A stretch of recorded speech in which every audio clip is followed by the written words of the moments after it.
Hello, everybody. Welcome to Hoops and Huddles, Episode 1. I'm Braden, And I'm Dashel. and we are going to be talking about the NBA and NFL, which, lucky for us, for our first episode, they have been pumping out news this entire week as we've been preparing to talk about it. So let's just get straight into it. First thing we're talking about is the Luka Anthony Davis trade. D'Lo, how do you feel about it? It's got to be one of the the most surprising trades of all time in any sport. It's got to be up there. I mean, no one expected this. There was not a single rumor that was going out, and I was just so surprised. Yeah, I was not ready. I mean, I was chilling with my friends on a Saturday night. All of a sudden, Anthony Davis is a Maverick. Luka Doncic is a Laker. The trade details is Luka, Maxi Kleber, Markieff Morris to LA, and then Anthony Davis, Max Christie, and a first-round pick to the Mavs, which honestly is not a lot for a 25-year-old superstar. Yeah, I know. And the other guy, the AD, he's got a big name and everything, and maybe it'll work out for a year or two for the Mavs, but I just do not see at all why you would trade the best player in the entire world, other than Jokic, but just don't know why you would trade that, and that's LeBron's replacement now. So now the Lakers are just going to be good again. Exactly, and they didn't even get a lot in return. I mean, that Kevin Durant trade from the Nets, I mean, they got more from an older Kevin Durant. It's just it's a weird trade. Anthony Davis is 31, Luka's 25. The age doesn't make sense either. I mean, Anthony Davis, great player. He's a great defensive player. I mean, any team would be happy to have him. I don't know if I would ever trade a Luka Doncic for an Anthony Davis, though. Yeah, Anthony Davis is good, but he's not Luka good. And, we'll talk about this later, but, the Lakers found their replacement for him. Not as good as Anthony Davis, but he's younger. So they're building for the future while also trying to win for the present. That's why I give this trade for the Lakers an A. Yeah, I also got to give... I mean, I might give the Lakers maybe an A, just because defensively, I mean, an aging LeBron, Luka's obviously not known for being a good defender. So I'd say an A. A+ would be if they probably got a little bit better of a big man, but Mark Williams will be pretty good, and we'll talk about that later, but that'll be a pretty good addition. For the Mavericks, it's hard to say. The only reason they're getting a bad letter grade, like a down one, I would give them like a B-, C+ maybe, because just the fact that they traded away Luka Doncic. The player they got in return, Anthony Davis, is great, but he's just not going to compare it to a Luka Doncic. And the fans in Dallas loved Luka, and they're not going to be able to love AD the same. All right, so, with the rest of the trade, the Mavericks also got Max Christie, who decided to start playing good for the Mavericks for some reason. And they actually helped them beat, the Celtics? 76ers? I think it was the 76ers, yeah. Yeah, they beat the 76ers 2 days after the Luka trade, but the day before that, they lost by 70 to the Cavs. So it'll be interesting to see how this all works out. And he also got traded for a 7th grader. Also, that's true. We haven't seen Anthony Davis also. I mean, he's injured again. That's been one of the main topics. He played a good amount of games last year. He's just got to be able to come back and play healthy. Luka's expected return is Monday. So they're both going to be back around the same time. So we're really going to see who's going to compete. And I'm just waiting for that Lakers-Mavericks battle in the end of the year. Hopefully they'll both be healthy for it. Yeah. So far for Luka this year, he's averaging 28 points per game. He's averaging 8 rebounds and 8 assists per game, so almost a double-double. And for AD is only 25 points a game, but 12 rebounds and 3 assists. So equal output so far, but I think Luka is a 10,000 times better player than Anthony Davis is right now. And I would just wonder, do you think that Anthony Davis and all the old heads on the Mavericks are even going to have a playoff hope this year? What do you think their expectations are? I think that their expectations should be to not be one of the top 6 teams and not have to play in the play-in to make the playoffs. So they can have a chance to make that second round as a 6 seed or a 5 seed or whatever it is. But I think they might have to play the Lakers that early because the Lakers could be a 1 through 3 seed with Luka. I would say, from what I've heard in this trade, they made this trade to go win a chip now. And that's usually something you do to trade for like an aging Kevin Durant. But you're not, once again, you're just not trading away your star player. Especially the one that just took you to the NBA Finals last year.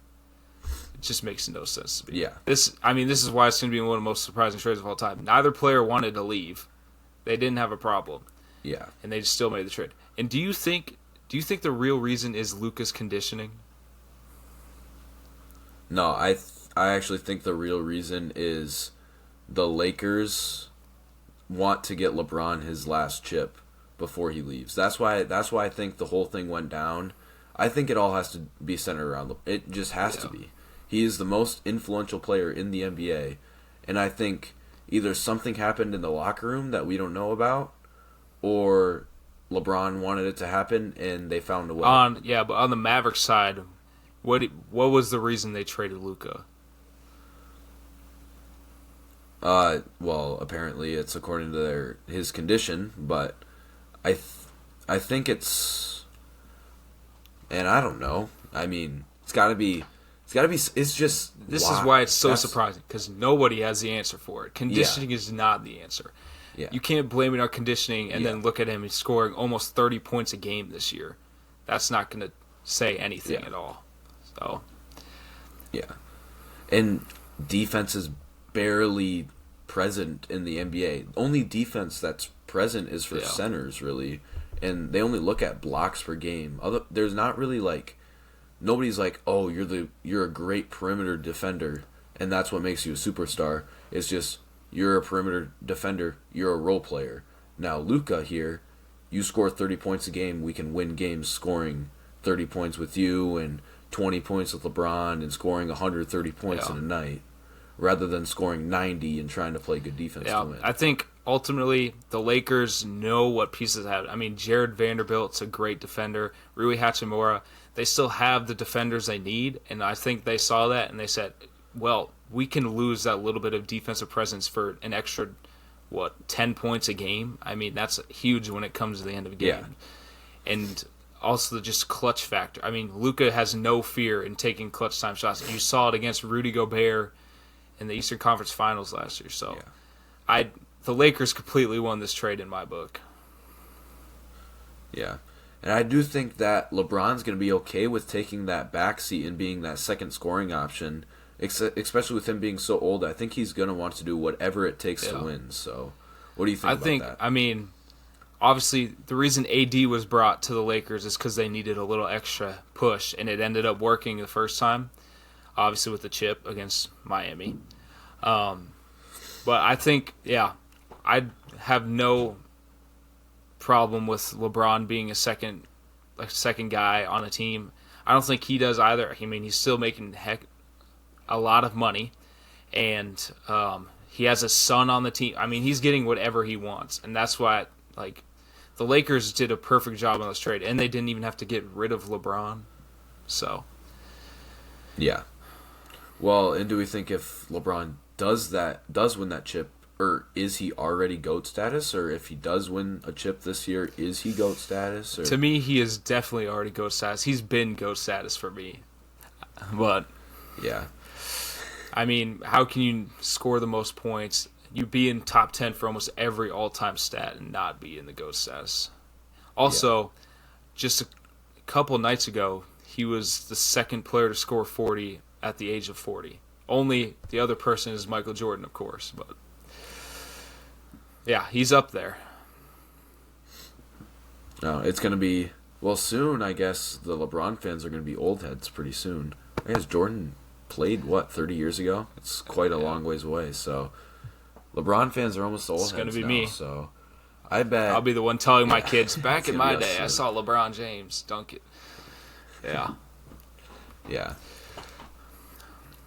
If you've ever watched him in person, he is so fun to watch. I watched him back in the...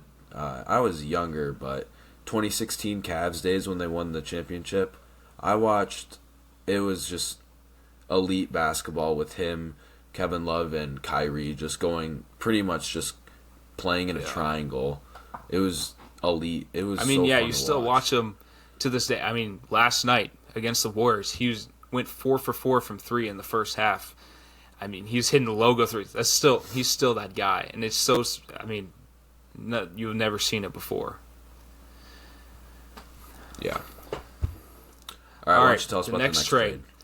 Another large one is De'Aaron Fox to the Spurs, Zach LaVine to the Kings, and the Bulls don't really get much, in my opinion. So the Spurs got Fox, Jordan McLaughlin, and all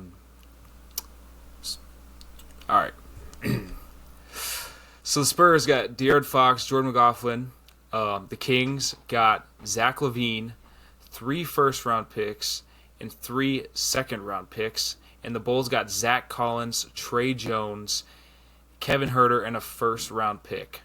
In my opinion, the Kings absolutely won this trade. Yeah, I think the Kings won too.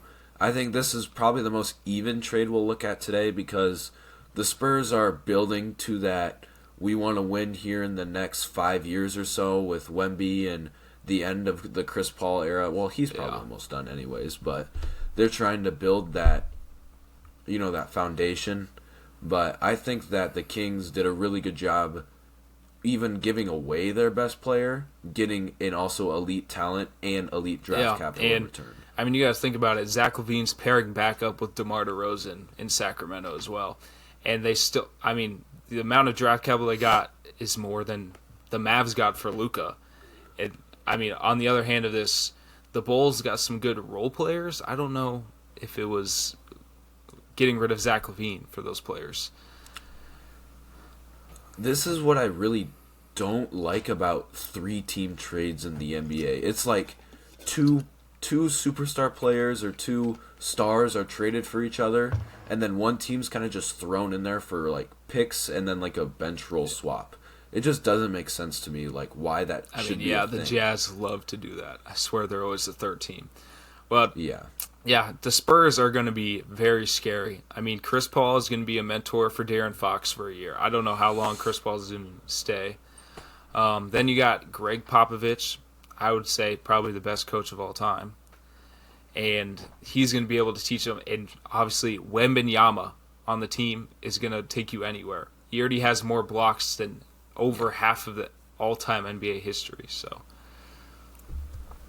well, he also is 7'4", so he probably should. I mean, that's kind of the reason why he's tall. I feel like as soon as these two get together, De'Aaron Fox, obviously he's still heating up. He's played a couple games already, but he's still heating up into the playbook, all that. They're going to become a big team to watch again, and Wemby will get the credit that he honestly deserves because he's balling out every night. Yeah. And as well with like all of these like trades, all of this draft capital, we don't really know what it turns out. Like, who knows? The Mavs could get like one of like a top 5 pick in the draft and get some really really good player, and then the Luka AD trade turns out to be super good, or maybe Luka gets like hurt or like he tears his ACL and then he's never the same player. So you really like never know what these like trades are going to be. But that's why when you get more than that 1, that 2, that 3, when you get those 3 first-round picks, you increase your odds of getting a better player in that draft and making the trade even better. I feel like the Thunder have definitely set a precedent for getting draft cap. I mean, they have such a good team. Yeah. They got Chet, the Williams, like they just know how to draft, and they have so many picks still. And I mean, I would say picks are kind of getting a little weird because, like, there's not a lot of players I could honestly name you from this past draft. And, I mean, they're good. Some of them are more role player type, but the thing is, anyone could be a star from any pick. I mean, you see undrafted players do so well. Like AJ Green for the Bucks, he has been pretty hot from shooting from the perimeter. Mm-hmm. So there's just, you don't really know what's going to happen. I mean, it's the same thing. You don't know what trades are going to happen, and that's why we are just so surprised. You talk about the trade in the moment, but anything could happen. So if you give it a grade now, the grade could change later depending on what happens in the draft. So who really knows? But every NBA's team's goal is to win a championship. So each trade is trying to work towards that goal. Some of them work out, some of them don't. So I personally would give this trade for the Kings probably a B plus or A minus, and then for the Spurs probably another B or B plus, and then for the Bulls probably a C. I'd say around the same ratings. I'd probably give the Kings more towards a B plus, just because I don't know how Zach LaVine's going to fit into that team. I mean, De'Aaron Fox is a great fast player. I mean, Kings are a fast-paced team. Zach LaVine's obviously a great scorer. I just don't know how he's going to fit on that team. Now they're a little bit older than before. The Spurs, I'd give them probably towards the A minus, just because De'Aaron Fox is a stud player. He seems like a little guy. He said he didn't want to leave the Kings at all, so he might just be with the Spurs his entire career, and that'd be a great trade. And then the Bulls side, yeah, kind of just not as much as you think you'd get from a Zach LaVine package. But I feel like just trades are getting less and like players are getting less and less value just because, I mean, we'll talk about it soon here. But Jimmy Butler, he gets traded. He says he wants to be there his whole time, and then all of a sudden he wants out. So like you're kind of risking trading stuff when that happens. Yeah. So why don't we talk about the Jimmy Butler trade? So Jimmy Butler, of course, to the Warriors, and he signed an extension as soon as he gets traded, which he did not want to do. And then in return, the Heat get Andrew Wiggins, Kyle Anderson, and a first-round pick. Yeah, I mean, obviously, if you know me, I'm a Heat fan. I loved Jimmy Butler for a long time. But obviously, if you've paid attention to the NBA, the relationship with the Heat just fell apart, and he wanted out. He said he was only going to sign an extension with the Suns. They trade him to the Warriors, and all of a sudden, he just signs it. So, I mean, that is a pretty big contract, and he's 35. Yeah, he's old. A pretty big contract for that kind of age. I would say, I mean, trying to be unbiased as possible. The Heat definitely got a good trade value from Jimmy Butler compared to what we've seen. Just because Andrew Wiggins, he's 28. He still has years ahead of him. He is a great defender, great scorer. He's basically another guy to just help boost the Heat team. The Heat team doesn't really you can't really say a main guy. I mean, obviously Tyler Hero made the All-Star this year, but on any given night, there's going to be a player that leads the team, whether it's Bam, whether it's Tyler. Could be a guy off the bench like a Khalil Ware or Terry Rozier, like Jaime Jaquez. It's just going to be someone that's going to score, and that's the Eric Spoelstra just team. That's what it's always been, unless it's the playoffs. But yeah. And we were talking about this draft capital earlier. Jimmy Butler, who's now a bona fide star, or maybe an all-star, superstar, whatever you want to call him, he was a second-round pick. So the draft capital, when it started, it doesn't really matter where you can get some of that. Anything can really happen. So, all of that, it just all adds up. But I would say this trade is probably the most, suspected, or what we think. We knew that Jimmy was going to get traded, We knew it was going to happen, and we knew that Curry wanted someone, so we kind of expected that Jimmy would either go to the Suns or the Warriors. So yeah, for this one, my grade is a little bit different, just based off the fact that the Warriors made it clear that they wanted to trade for a star. Obviously, they were trying to contact about KD before they even traded for Jimmy. They tried to get Paul George in the offseason. They've been trying to get a star, and because of that, I'd give them more towards the B plus to A minus, just because of that fact that they wanted to go get a star. I mean, Jimmy Butler is going to be, if he's healthy, he's a guy that will go out and perform if he wants to. To put emphasis on wants to. So B plus, A minus for the Warriors side. On the Heat side, most of these trades are pretty even, so around that too. Just obviously, when Jimmy Butler played for the Heat and was trying, he was really good, balled out. I mean, obviously he has the most points all time in a playoff game for the Heat. Led the Heat to 2 finals during his tenure. So, yeah, B+. They got a good amount in return. Obviously, we'll talk about some more trades that they made within that because it was a weird 5-team trade type thing. But yeah, those are my rankings. I would actually give the Warriors a lower ranking because I'd probably like a B-, C+, B- range, just because I don't think that they're the best team in the West, and I don't think that they can win a championship with Jimmy Butler and Steph Curry when you have Luka and LeBron together on the same side. So I just don't think that it was that good of a trade for the Warriors, just solely based on winning a championship with Curry still there. Yeah, I think, the main part is they felt so pressured to go get a star that they kind of just I'm surprised that the Heat didn't get like a Jonathan Kuminga or anything out of the trade. They did a good job keeping that, but I mean, they just pressured themselves to get a star. I think it was a little bit better grade, but yeah, I see where you're coming from that. Yeah, I would also give probably the Heat probably like a B+ range because I mean they gave away their best player on the team, but it's a best player who hasn't played in a month and a half because he's just whining because he's not getting what he wants, which just doesn't make sense to me. So you're getting paid millions of dollars to play basketball every day. Just play basketball. It's not that big of a deal. Yeah, even with that, I mean, trading Jimmy takes the money that the Heat were paying him off, and that helps the Heat because, I mean, Tyler Hero's not even in his prime yet, already an all-star. He's still rising. Bam Adebayo's still rising. He's been in conversations for Defensive Player of the Year, like, every year. So they're going to have to get paid even more money than they are now, obviously, and Andrew Wiggins there, too. So the reason I'd give the Heat, obviously, a little bit higher letter grade, just because knowing that they got P.J. Tucker out of the trade as well. They traded him to Toronto to get Davion Mitchell, a good perimeter guard. So, like, there's just stuff along the trade. Usually you don't see Pat Riley making a lot of trades at the deadline.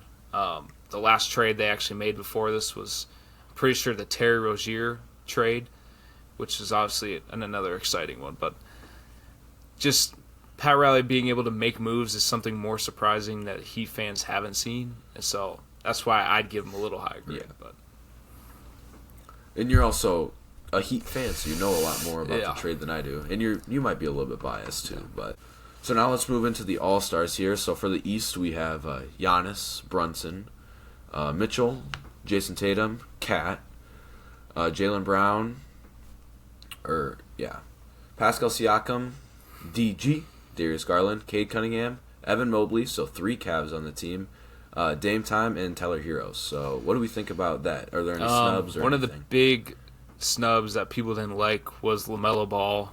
That's the big one I've heard. I would somewhat agree with that, except there is a part when you are on such a bad team, you can obviously stat pad a little bit. And so, I mean, that's the same thing that's always happened. So, honestly, I mean, he was pretty sure he was like top 5 in fan voting, which is a little surprising that he didn't make it. But I honestly think that this roster is a good East All-Star roster. Yeah. With this new All-Star format, I do think that there should be more than just 14 or 15 guys announced for each. There should not be only 15 All-Stars on each side. There should probably be like 20. Yeah. So sometimes there's only like 15. Sometimes, like this year, there's like 17. Sometimes there's like 25. But that's when you get those snubs in. But everyone on this list deserves to be there. Yeah, I mean, there's just so much talent in the NBA. You could pick a player off any team and make him an all-star. I mean, you could Kyle Kuzma on the Wizards. Well, not anymore, but Kyle Kuzma on the Wizards could be an all-star technically. I mean, there's a lot of players averaging over 20 points a game now. It's not as unusual. So there's always going to be snubs every year. Yeah.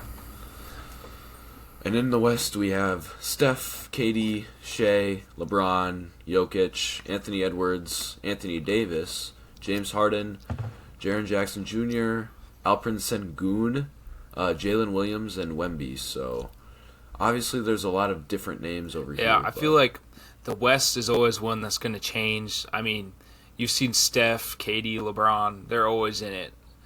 People are a little upset about Steph this year because they don't think he should have made it. But one of the names we definitely haven't seen is Albert Sengun on the Rockets. I mean, he's an underrated center. The Rockets are third in the West right now, which is very unusual. But one of the big snubs for me, at least, is Domantas Sabonis again, just getting snubbed. He's almost averaging a triple-double for the Kings. He's been the main guy on the Kings for a long time. What is this, 3 years in a row? He should have been an all-star. So that's my snub. But one name, well, I don't really follow the NBA. I'm more of an NFL guy, so that's kind of my expertise, as you'll see later here. But I don't see Luka or Kyrie on this list, and that kind of surprises Luka's me. because he's injured, but yeah, Kyrie is kind of a surprising one. It's kind of hard to say. I mean, when you have two stars, your stats are kind of going to get split up, so there is that too. Yeah. I'm just surprised they didn't make it on the name value. Well, that's what the All-Star game has kind of turned into. It's kind of a name popularity contest, and it's not really about, I'm an All-Star. That's pretty much what it is. It's just if you have a big name, you're going to be I an would say that All-Star. too. I mean, I would say LeBron would still make the All-Star game. I don't think he would be a starter if it wasn't a popularity contest. So No. there's just stuff along that lines, but And in Kobe in his late years, he probably wasn't he was All-Star caliber, but he wasn't one of the top 15 players in his conference or anything. it's kind of the same things you see with even the NFL. Is just those bigger area teams like the Lakers. You're gonna have a better chance of making the All-Star if you're a Laker, if you're a Warrior. Everyone is watching you. But that's the thing. Like Wemby. Yeah. The only reason he's probably on this list is because he's just so hyped. There's a lot of players that should be on here. Yeah. All right, now we're going to be talking about some of the NBA trades that are a little bit on the smaller scale towards the trade deadline. We're just going to be talking about the ones after the Luka trade. The first one that happened was Caleb Martin to the Dallas Mavericks for Quentin Grimes and Philadelphia's 2025 second-round pick back to them. I would probably say the Mavericks won this I would honestly say it too. Caleb Martin did just sign a 4-year contract in the offseason, so they will have him for a decent amount. He's a good shooter. I mean, he used to play for the Heat, so I was watching him. He's got some dunks in his repertoire. Just a lot of. I mean, he's a good player. The next one, a little bit bigger, is the Bucks trading Chris Middleton, A.J. Johnson, and a pick swap to the Dallas Mavericks for Kyle Kuzma, Patrick Baldwin Jr., and a second-round draft compensation. to the Wizards. What did I say? The Wizards, wasn't it? Yeah, you said Sorry, Mavericks. the Wizards. Mavericks. I would say the Wizards won this trade. Even with Kyle Kuzma's gonna have to learn how to take that back seat, but I don't know. The Wizards suck. So I would probably say that actually the Bucks won this one. I would say the Wizards would have won it if they had moved Middleton after the trade before the deadline, but they still have him, and it's just kind of a weird thing. They're trying to rebuild, but they also have an old Chris Middleton on the team now. It's just, I think the Bucks got a player if Kuzma performs decent, if he can still just put the scoring output he did in Washington. I think it was a good trade for the Bucks, honestly. Chris Middleton's old, obviously. I mean, I've said it. Kyle Kuzma's still young, still in a contract, so I'm going to put the Bucks winning that one.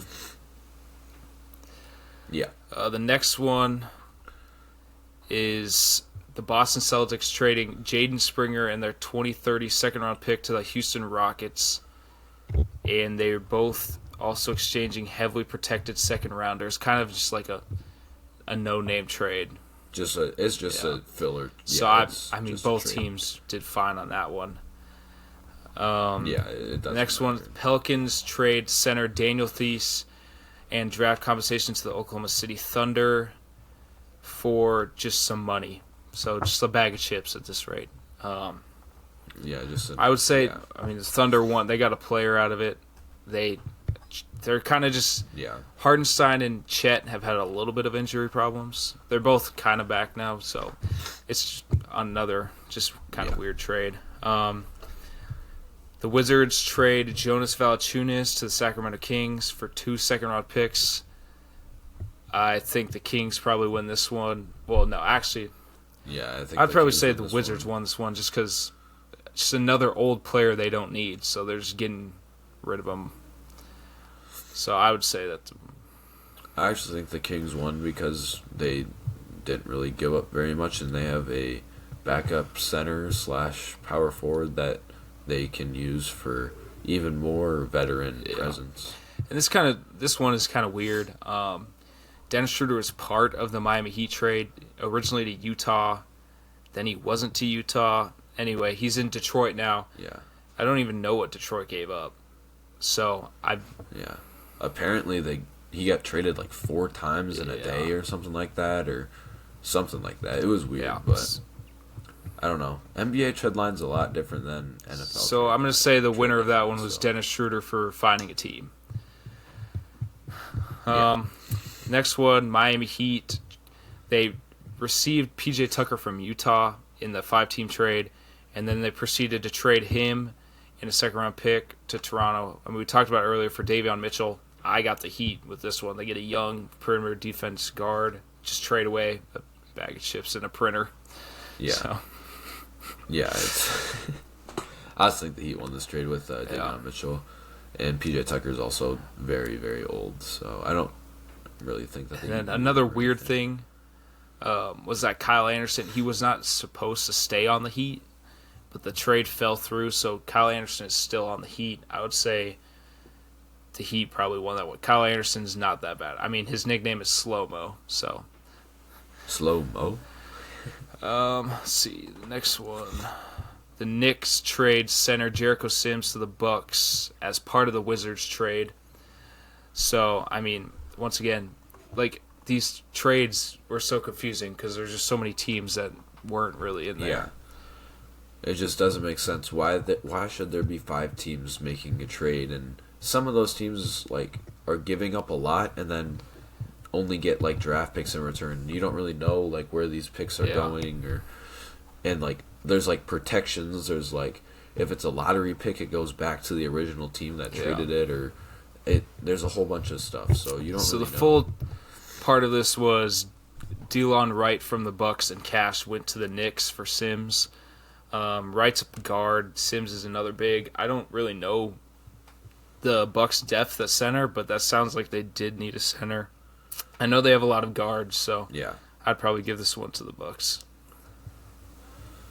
Yeah, I would probably give it to the Bucks. And then this one was going to be another big one we talked about. This is on the bigger side. Brandon Ingram to the Raptors for Bruce Brown Jr., Kelly Olynyk, and a first-round pick and a second-round pick. I would say the Raptors won this trade, getting some star value out of Brandon Ingram, and they gave up just some role players and then a pick. So I think that the Raptors won just getting the star value back into. And that was honestly a cheap trade for Brandon Ingram as well. So I would definitely say that. And then this is also, it wasn't as big of a name trade, but it has the Lakers in it, so it's a pretty big trade.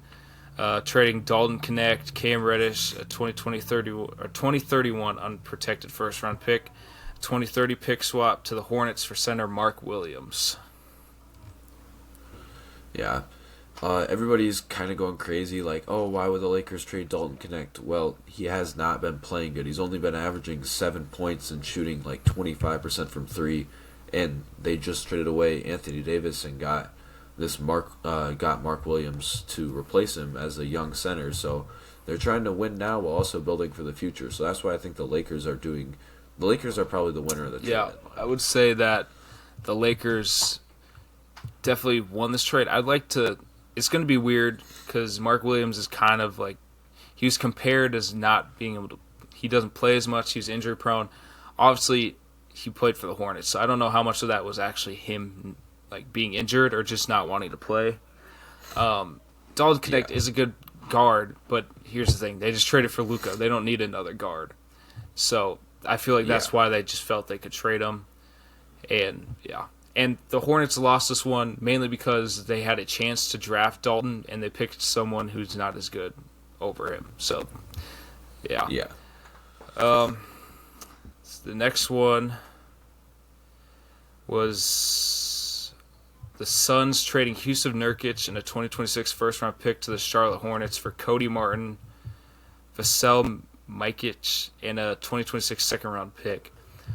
Honestly, the Hornets won this one for me. It's just kind of a weird trade because Yusuf Nurkic is a little bit on the older side as a center. I don't know what they're rebuilding there. So, yeah. Well, they're trying to replace their young center in Mark Williams with a veteran presence there. But I also think that the Hornets won this trade. And this one, your Cavs did something in the trade deadline. They acquired DeAndre Hunter, but they had to give up Karis LeVert, George Niang, 3 second-round picks, and 2 swaps. Yeah, I mean, it was aight, I would say. It was probably a 50-50 split because Karis LeVert, he was good, but DeAndre Hunter is probably the best player in that trade. But they did have to give up a hefty load for him. So it's hard for me as well because, I mean, I know how the potential that DeAndre Hunter still has. And so I think it's a good trade just because he'll mix in with, I mean, Donovan Mitchell, Darius Garland. It's just another one of those trades where, like, they didn't need a Karis LeVert to stay on the team. So, I mean, it was worth the upgrade in my opinion. The Clippers trade Terrence Mann and Bones Highland to the Hawks for Bogdan Bogdanovic and 3 second-round picks. I think the Clippers won this one just because, I mean, I've been watching some of the Clippers games. They don't even play Bones Highland or Terrence Mann a lot, so they just got a shooter out of it. Draft capital, I would agree. The Hawks trade Cody Zeller and Houston's 2028 second-round pick to the Rockets.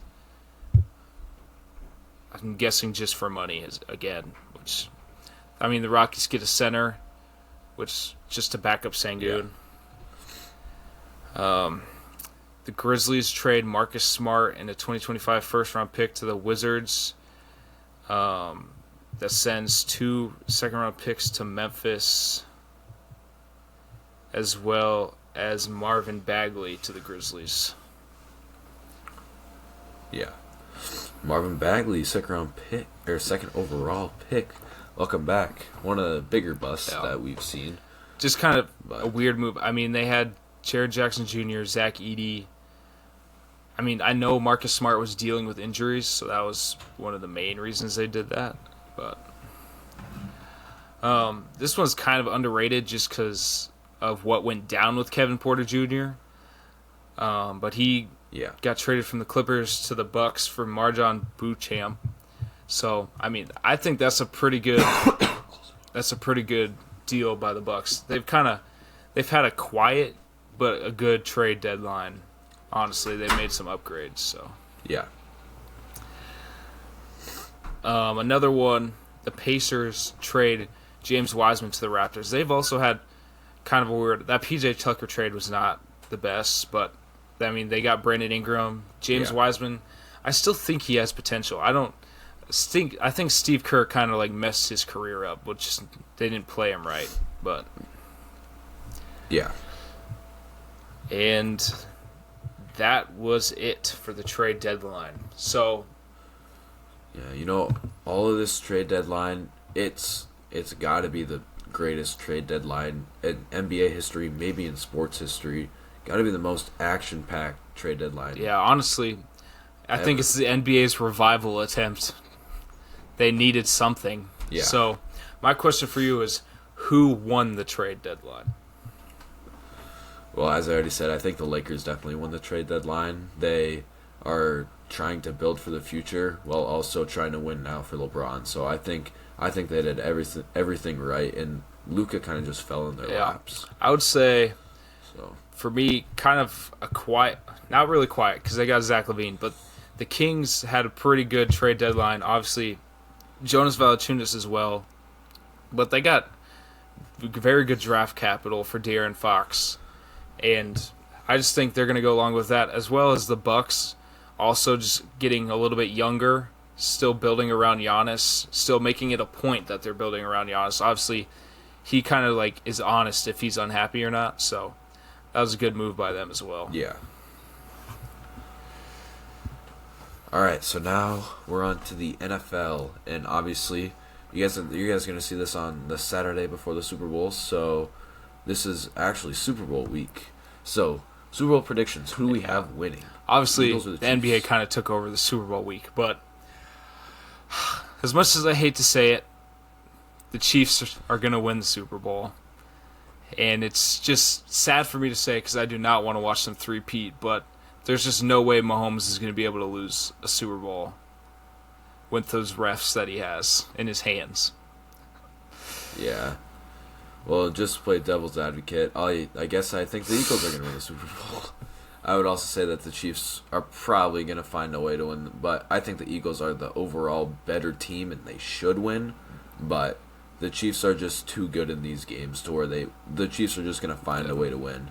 It doesn't matter if the game's going to be ugly or if it's going to be a high-scoring game. They'll just find a way. Yeah. So I do think the one chance that the Eagles have to win this game is Saquon Barkley rushing for 200 yards and 2 touchdowns. If the Eagles win, it's going to have to be a Saquon Barkley game. I mean, we're going to have to see about 500 tush pushes and like 70-yard touchdowns back-to-back from Saquon. I mean, the thing is, I'm not even doubting it because first play from scrimmage against Commanders, it was to the house. I don't know what they're going to come up with. But second play to the house. It'll be in my opinion, a boring Super Bowl. These are the two teams that I just did not want to see in the Super Bowl. I wanted to see like the Lions, Bills, or maybe the Vikings, but they're just not it. So that was one of the most miraculous fall-offs of all time. So. Yeah, we've made Pat Mahomes out to be the villain. I mean, partially it is his fault. He's kind of a crybaby in my opinion. But he's also, I mean, he's a great player. He's a champion. He knows how to get wins. Whether we disagree with the calls or not, he's still the one throwing the passes. So, if I'm picking quarterback, I'm taking Pat Mahomes in this matchup. I mean, we could go through every position. I would probably name the Eagles in a lot more positions. It's just with Andy Reid on the sideline and Pat Mahomes in the huddles, I don't know what you're supposed to do against that, honestly. I mean, they went 16-1, right? Yeah, 16-1. Yeah, and then they went through the bus. So no, they lost 2 games. Did they lose 2 games? Because they lost to the Broncos that last week. 15-2. Technically, we could just say 16-1, but I mean, one of the top teams all time. So now I have a question for you. The NFL awards just happened, and there's a little bit of a conversation between why he won it, just because Lamar had such a good year. But Josh Allen won the MVP. What do you think? I think this is completely deserved. Josh Allen is the only reason why I don't have to do a fantasy punishment this year. So I think he 1,000% deserves that award. I mean, even though it's a regular season award, Josh Allen beat Lamar in the playoffs. So I don't know if that had anything to come down with it, but I think Josh Allen actually deserved it. For me, I think it was definitely. I mean, Josh Allen had a great year. I think it was definitely voters' fatigue with Lamar Jackson. He threw 41 touchdowns with only 4 interceptions. He's only the second quarterback ever to have over 115 passer rating and not win the MVP. The only other one is Drew Brees. That's just... Yeah. Well, we see before this season started, everybody's talking about, the Bills got worse. The Bills are going to get third or second in the division. They might not make the playoffs. And nope, Josh Allen's just going to go insane and get 2 passing touchdowns a night and 2 rushing touchdowns. And maybe he is trying to do a little bit much throwing those interceptions, but it's because he ended up getting all the way to the championship again on lower expectations. Honestly. So, the only one that I think that should have beat him was Joe Burrow, and the only reason why they didn't is because the Bengals were just not as good this year. But Joe Burrow had the best season of all players in the NFL this year, other than Saquon. But if you ask me, Josh Allen should be in the Super Bowl right now, but we're not going to talk about the calls, the tush push, the catch, any of that. I would say in terms of most valuable player, it has to be Josh Allen. Kind of the stats are, I said Lamar, but the stats are kind of hard to look at, especially when, Josh Allen's best target, you could say Amari Cooper. It was really Khalil Shakir. You have Lamar over here with just the God Squad. Derrick Henry, Mark Andrews, Isaiah Derrick Likely Henry to hand the ball off. The Chiefs the Bills completely ruined that team. Justin Tucker's the new Deshaun Watson. I don't know what's going on over there now. So, yeah. I saw a meme post yesterday. It said Justin Tucker Man of the Year, and then underneath it said Antonio Brown commented and said, "I didn't know this John Watson could also win this award." So I thought it was pretty funny, but I guess to some people it wasn't funny because it's officially taken down now. But all right, back to the Super Bowl conversation. There's a lot of players this year who have not won a Super Bowl. Out of all of them, who do you want to see win it the most? Well, even though I don't want to see either team win it, I want to see the Eagles win it just because I want to see Saquon come into Philadelphia and go away from the Poverty Giants franchise and start this winning streak and then win a Super Bowl and win a Super Bowl MVP and all that. He's Offense Player of the Year. So for me, I think Saquon's had a good enough first year. He can wait just a little bit longer. D-Hop has been suffering for years. He probably deserves to get one finally. Well, all right, I have a question here for you. Do you think this is going to be Travis Kelce's last game? That is actually kind of tough. I've heard that he's going to propose at halftime. But screw that. That is actually stupid. I would probably say he's not going to retire. I would say he's going to play as long as he can. He's just honestly stacking up rewards. He's running around. He's not even really catching the ball anymore. He's kind of a distraction. So I think as long as the Chiefs are winning, he's going to stay. This is the thing NFL players do. They stay on the team until they're winning, and then as soon as they're not, they retire. When, in my opinion, you'd want to retire when you're on top. But exactly. Yeah. I think if they win that he should retire just because he's making so much money off of his own podcast and his own brand and all of that to where there would be no reason why he shouldn't want to retire. Unless if you just want to play football for the love of the game, that's the only reason why you want to keep on playing. Otherwise, you're set for the rest of your life and generations on. He already, even if he stopped making money for the rest of his life, he would already be set just based off of his contract. And Taylor Swift just is the richest woman in the world, so he has all the money he wants. I think, he should retire. He could just spend his time talking to his brother Jason Kelce all day on the podcast, hanging out with Taylor Swift on planes, whatever he wants to do, instead of being in training camp and fighting his own teammates.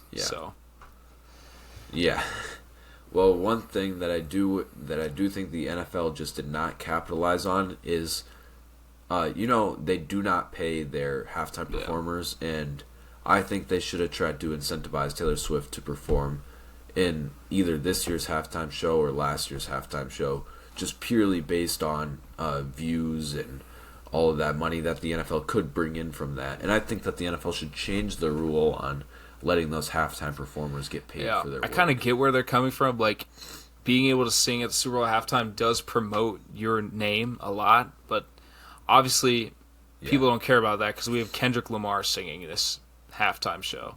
I'm not trying to hear a diss track on Drake during halftime. Yeah, I'm not trying to hear a diss track about a pedophile for Also, I wonder how 20 much minutes. they can even do. Like, how many curse words can they say during the half? I mean, his entire career is a rap song. Half the song's gonna be, yeah.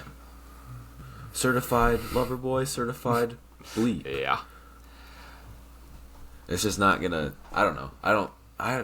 The best halftime show was That was. Snoops and I feel like that's Dre's, going to be but- the last. Like, you're going to look back at that one and say Rihanna wasn't as good, Kendrick Lamar wasn't as good. Like, yeah.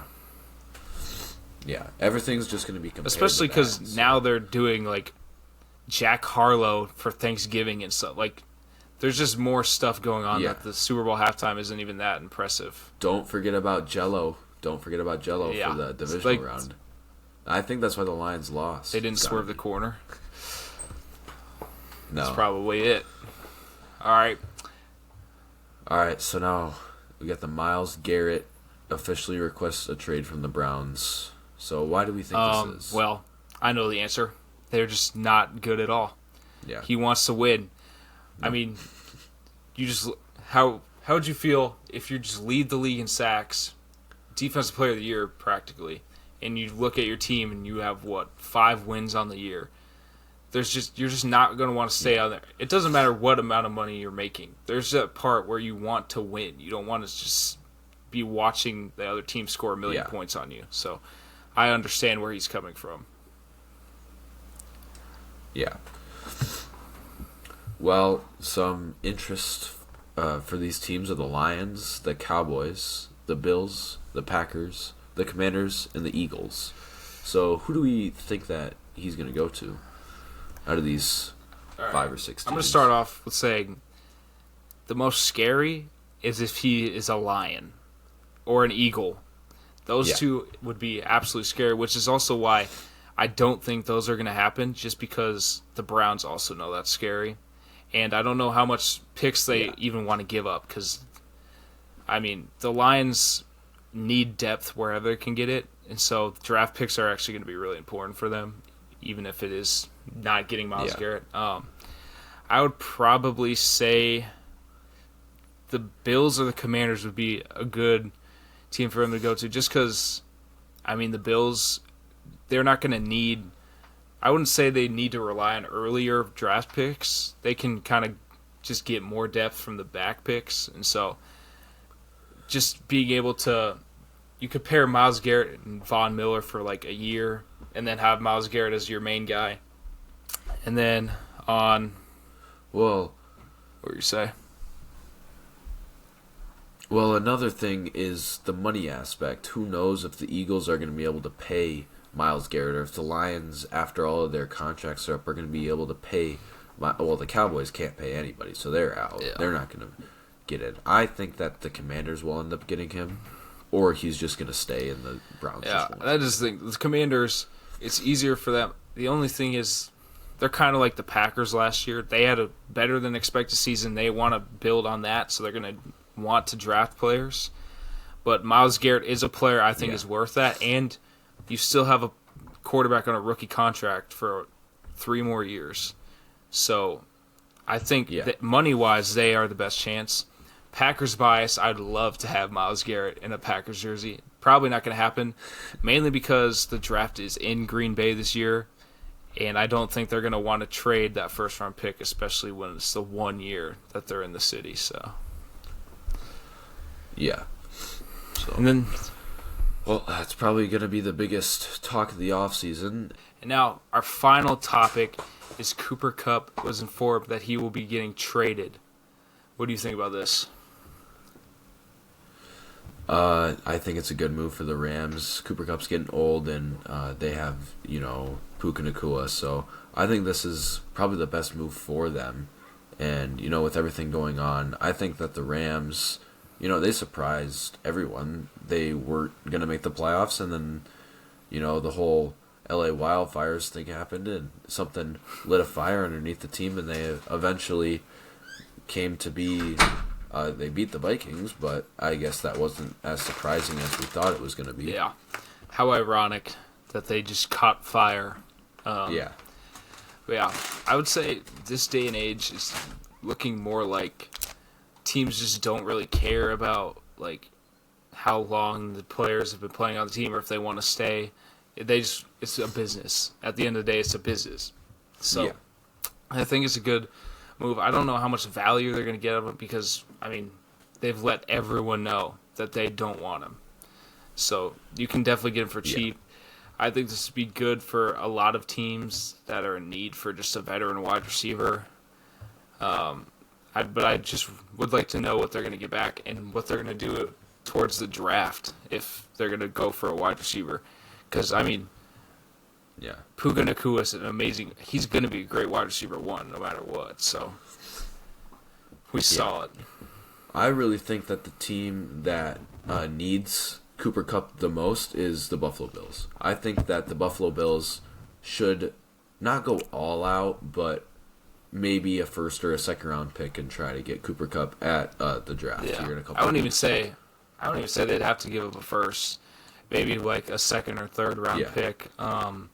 A dark horse, I would say, is the Broncos. It'd be a weird matchup, like for him to be on the Broncos, but I honestly think it'd be pretty good.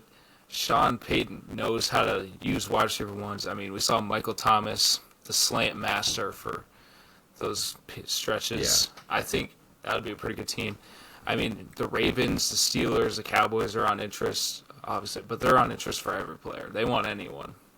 So, I mean, the Steelers, they've also wanted a better wide receiver for a long time, but I just think the Steelers need to go more into a rebuild mind and not a we need to win now. Yeah. But yeah, I would definitely say the Bills would be a good team to see Cooper Kupp on. Just, I mean, going from Matt Stafford to Josh Allen would be pretty nice. Even though Matt Stafford is good, but he's not Josh Allen anymore. All right. Thank all of you guys for staying with us for this whole first episode, and we hope that you can stay with us for the rest of this podcast. Either keeps going or hopefully it never stops. So make sure to follow us on all socials wherever you get your podcast or short form content at hoops.and.huddles, and make sure that you follow, like, share, comment, do whatever you need. Spread the word. If you do want to, spread the word. If you do want to help us out financially, because we are trying to update this into more of a professional setup, we do have a GoFundMe, but that's completely up to you. We don't really care that much. It was kind of just there because why not? But I'm Dashel. I'm Braden. And this is us signing out on our first podcast, so see you guys later.